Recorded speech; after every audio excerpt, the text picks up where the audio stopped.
Hello, I'm Dr. Gareth Moore and this is my Day 9 solve of the Exit the Game Advent Calendar, the Intergalactic Race. We'll start as usual by having a look at the story. So yesterday we were on the giant planet Cubus or something like that had sucked us in. So let's see. We did it! The cube has fallen! You cheer as Claus confidently steers your spaceship out of the Cubus. This last step definitely had its tricky moments, but it did make you feel really nostalgic. Nostalgia from which you are abruptly torn when Claus jerks the control stick to the left, then the right, then to the left again. You are roughly thrown from side to side. Claus, what on earth are you doing? Trying to get out of the way! Just look out the windshield! You look and immediately understand the reason for the rapid flight manoeuvres. A hail of meteoroids rains down on you. Help! The race management's idea of safety leaves a lot to be desired, complains Claus through gritted teeth. I am not happy about this. Well, you'd better tell me how we can get out of here alive, you reply with barely suppressed panic in your voice. We need an emergency plan, Claus. I have one, Claus calls from the front. We have to tap into the surveillance satellites. If we know the trajectories of the meteoroids, we can plan a way out of here. Until then, I'll find cover. With these words, Claus skillfully steers the craft into the slipstream of a particularly large meteoroid. We should be safe here for the moment until we can calculate an escape route. In the meantime, record the positions of the meteoroids on this map. You should be able to place them precisely using the photos from the 4 surveillance satellites. Alright, so it sounds like we're going to have 4 views and we have to work out where something fits together, but we'll see. Turn the page, open door 9, behind which we'll find 6 riddle cards. I1 to I6 and 9 strange items. Meteoroids. Alright, and what is on the back of this? Let's have a look. Oh, okay. A picture of the sky or of a galaxy or maybe a solar system in fact. And we have a code, which is the light blue, the dark blue and the purple squares. So a reminder as always, we're looking for a 3-digit code at the end of the day to identify where our next room on the calendar is. And talking of the said calendar, I think we should have a look at that now. So day 9 is here. And now let's open door 9 and see what's inside. Well, hopefully it's exactly what it said. Okay, 6 riddle cards are expected. 1, 2, 3, 4, 5, 6. I cannot count. And oh my goodness, these are the strange items, the asteroids. Well, let's have a fuller look inside the room while we're here. Oh, right, okay, so yes, we've got a satellite on the door, a satellite to the right, a satellite there,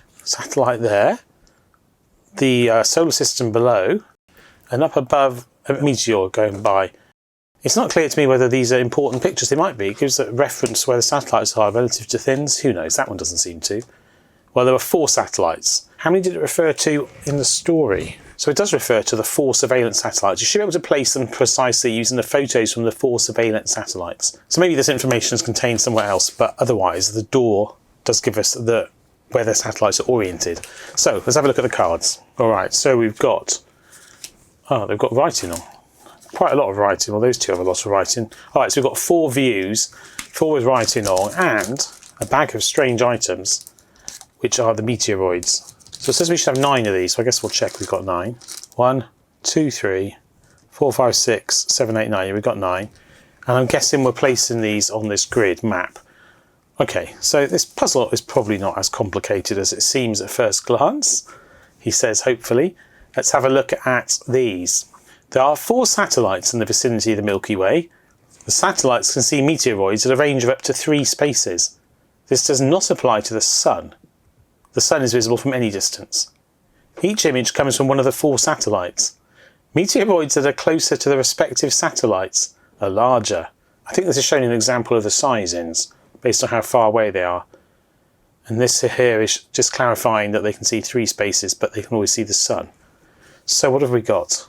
There's the Sun in one of them, and not in the rest. I think we are going to have to look inside the room as well. Gosh, after yesterday's quite complicated visuospatial puzzle, we had to imagine rotating the Rubik's Cube, or a non-Rubik's, but very similar cube. This is similar, I would suggest. So image from satellite Racer, image from satellite Discover, image from satellite Stargate, and image from satellite Explorer. Do we know where the satellites are? Were they labelled on the door? As if so, that's useful information. So we've got 9 cubes. I know they're not cubes, they're meteoroids. And we are presumably placing them. We're placing them on the map, and then I think we're counting the number in each of the regions. So, okay, so we can see 5 from here. I think I need to work out where these are in 3D space before I start trying to work out where to put the asteroids on this map. So let's go back to the room and I'll make a note of where the satellites are exactly. Okay, so none of the satellites have names on, and they are all just facing in on the same lateral plane to the space. So there's no complicated looking down or looking up satellite, which would have been quite complex to think about. So now we know the satellites are all in the same plane. That's helpful. And I guess it's just a question of muddling through and working out where to put each thing. Now, we do need to actually know the rotational orientation on this plane, because otherwise I won't know how many are in the purple, light blue and dark blue, because they'll be twisted around. So I guess I do need to work out the orientation of this relative to the sun.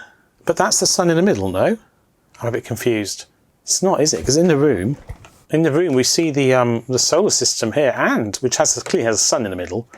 And is that a planet or a sun there? I mean, obviously there's millions of suns, so you look at the white dots.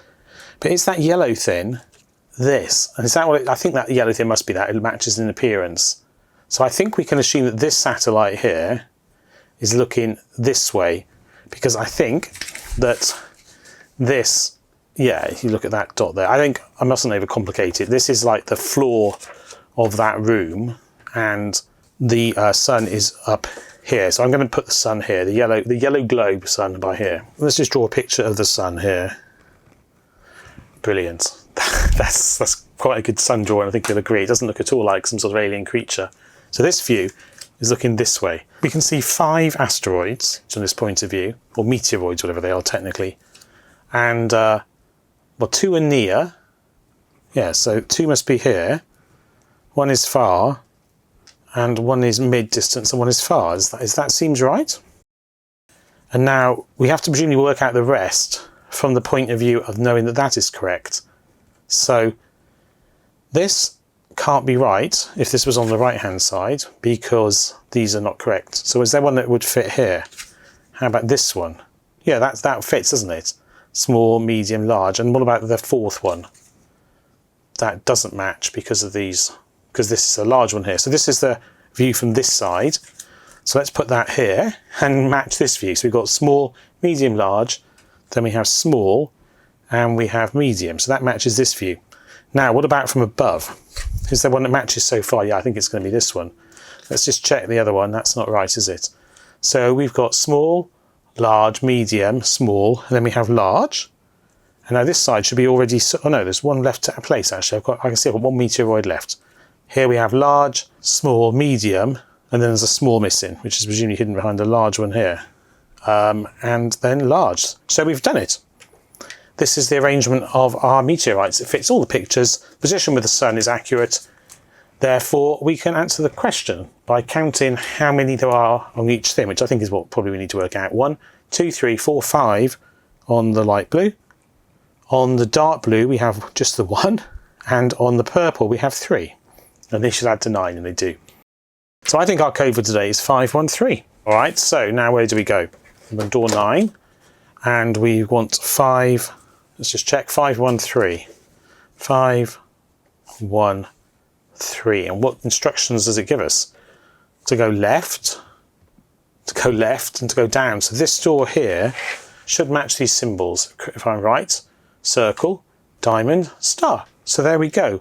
We found our door for day 10. So we can write 10 on here, and we're done for the day. Well, there we go. I thought that when I started off solving that, it was going to be ridiculously complicated, but it wasn't. It's just a question of putting the information together bit by bit, building it up, making sure it all fitted together, and then reading off the answer. I really enjoyed that, actually, placing the physical meteoroids. Much more fun than shading in squares on a grid or something. Not that there's anything wrong with shading in squares on a grid. Anyway, hope you enjoyed that. If you did, you may also enjoy checking out my other Advent Calendar solves. Have a look at my books that are available. If you're still looking for Christmas presents to buy or something for yourself. But otherwise, until I see you hopefully in one of those future videos or today's videos, all that remains for me to say take care and goodbye.